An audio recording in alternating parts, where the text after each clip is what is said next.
রবিউল আলম, আপনি কি বলবেন একেবারে যে আমরা বিষয় ঠিক রয়েছি একই বৃত্তে ঘুরপাক বাংলাদেশের রাজনীতি, বিএনপির পক্ষ থেকে একদম বড় রাজনৈতিক দল, তাদের পক্ষ থেকে কি আপনারা বলতে পারেন যে রাজনৈতিক যে কালচার দীর্ঘদিন বাংলাদেশে সচল ছিল সেটা থেকে বিএনপি বেরিয়ে এসছে?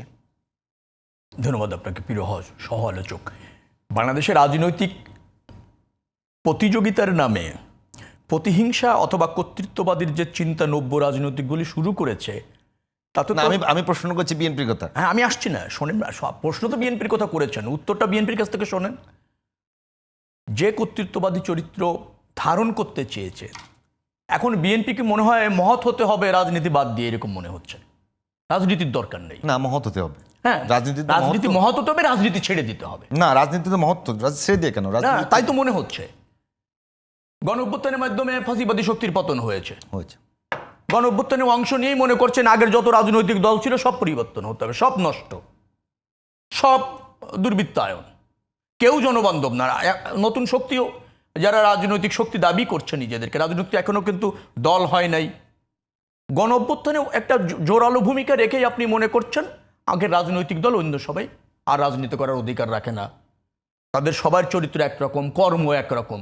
তো 17 বছর যারা আন্দোলন করলো, সংগ্রাম করলো গণতন্ত্রের জন্য, জনগণের ক্ষমতায়নের জন্য, অবাধ ভোটে নির্বাচিত একটা সরকার প্রতিষ্ঠিত করে জনগণের কাছে দায়বদ্ধ থাকবে, এই মানুষে যারা রাজনীতি করলো, সংগ্রাম করলো, সেই শক্তিকেও যদি আপনি ফ্যাসিবাদী শক্তির সাথে তুলনা করেন বা সমান হিসাবে ট্রিট করেন, তখন তো সন্তোষ থাকা, সৌহার্দ্য থাকা অসম্ভব হয়ে যায়। সেটা কি এখন একটি রাজনৈতিক দল বিএনপি, এবং এদেশে রাজনীতির যে কালচার আছে তার মধ্যে থেকেই সে রাজনীতি করছে। সরকার পরিবর্তনের জন্য রাজনৈতিক ব্যবস্থাপনায় অথবা রাজনৈতিক দলের গুণগত মান অথবা রাষ্ট্র ব্যবস্থাপনায় পরিবর্তনের জন্য সরকার যে ইনিশিয়েটিভগুলি নিচ্ছে, বিএনপি বড় রাজনৈতিক দল হিসেবে তার সাথে একমত হচ্ছে, সহযোগিতা করছে, সৌহার্দ্যতা দেখাচ্ছে। তো একটি রাজনৈতিক দল আর কি করতে পারে? না রবি ভাই, একেবারে স্পেসিফিক যদি বলেন, জুলাই অভ্যুত্থানের সময় বিএনপি বলেন, অন্য রাজনৈতিক দলগুলো বলেন, সবাই কিন্তু ঐক্যবদ্ধ ছিল, তাতে কোনো সন্দেহ নেই। এখন এখানে প্রশ্ন আসতে পারে যে কার স্টেক বেশি ছিল, কার কম ছিল, কার হিসাব বেশি, কার কম। ও প্রশ্নটা আসুক, কিন্তু প্রশ্ন হলো বিএনপি কি বলতে পারে যে বিএনপির জায়গা থেকে যে সমস্ত রাজনৈতিক কালচারে যে সমস্ত জিনিসগুলোকে একেবারে নেতিবাচক দিক থেকে দেখা হয়, যে পেশি শক্তির ব্যবহার, যেখানে দখল কিংবা চাঁদাবাজি যেগুলো অভিযোগ আসছে, কিংবা পাথরের ক্ষেত্রে সবাই মিলে ঐক্যবদ্ধভাবে পাথর লুট করা, এগুলোর জায়গা থেকে কি বিএনপি মানে কিছুটা হলো সরে আসছে কিনা? আচ্ছা, আমি আসলে অনেক সময় ব্যতীত হয়ে আহত। চাঁদাবাজ, দখল বাংলাদেশ কি বিএনপির ছত্রছায়া হচ্ছে, নাকি সব রাজনৈতিক দলের মধ্যে এগুলি কিছু আছে না? আমি যদি এখানে বলি 20টা ঘটনা জামাতের মধ্যে বলতে পারবো, তারা তো ভালো মানুষের শাসন চায়, তাদের মধ্যে তো কোনো দুষ্কৃতিকারী নাই।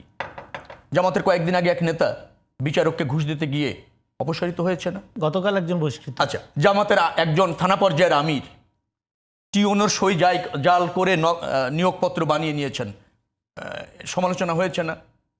জামাতের একজন সাবেক এমপি অবৈধভাবে নিয়োগ দেওয়ার জন্য সুপারিশ করেছেন, সমালোচনা হয়েছে না?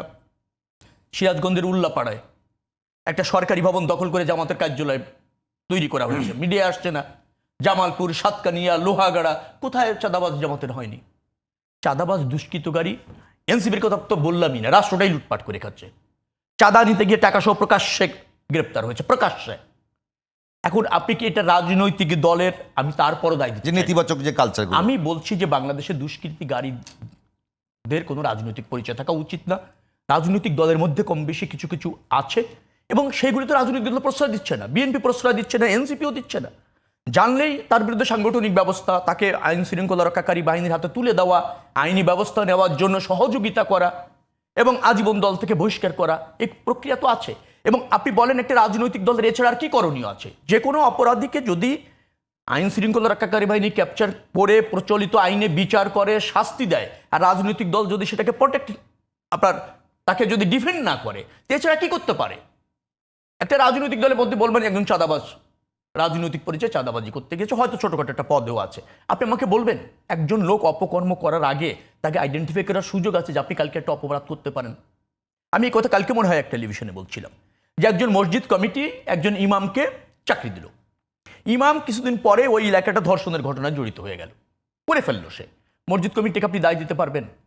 একটা লোক চাঁদাবাদের টেন্ডেন্সি আছে, আমরা জানার সাথে সাথে বহিষ্কার করে দিচ্ছি, দল তাকে দলে রাখছে না, প্রোটেক্ট করছে না।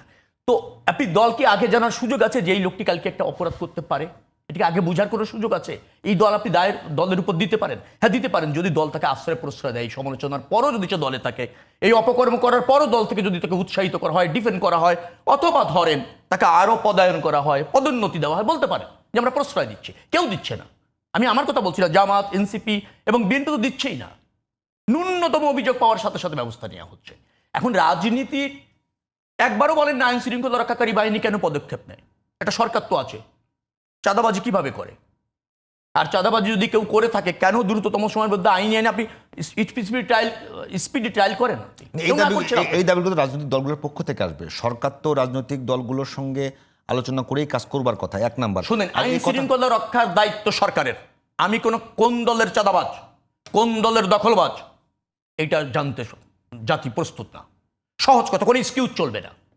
আপনি চাঁদাবাজির যদি প্রমাণ পান, দখলবাজির যদি প্রমাণ পান, আইন শৃঙ্খলা রক্ষাকারী বাহিনী দ্রুত ব্যবস্থা নিয়ে তাকে আইনের আওতায় এনে সর্বোচ্চ শাস্তি নিশ্চিত করবে। কেউ তো আপনাকে না করছে না, তো কেন আপনি করছেন? আপনি রাজনৈতিক দলগুলির উপর দায় চাপাচ্ছেন কেন?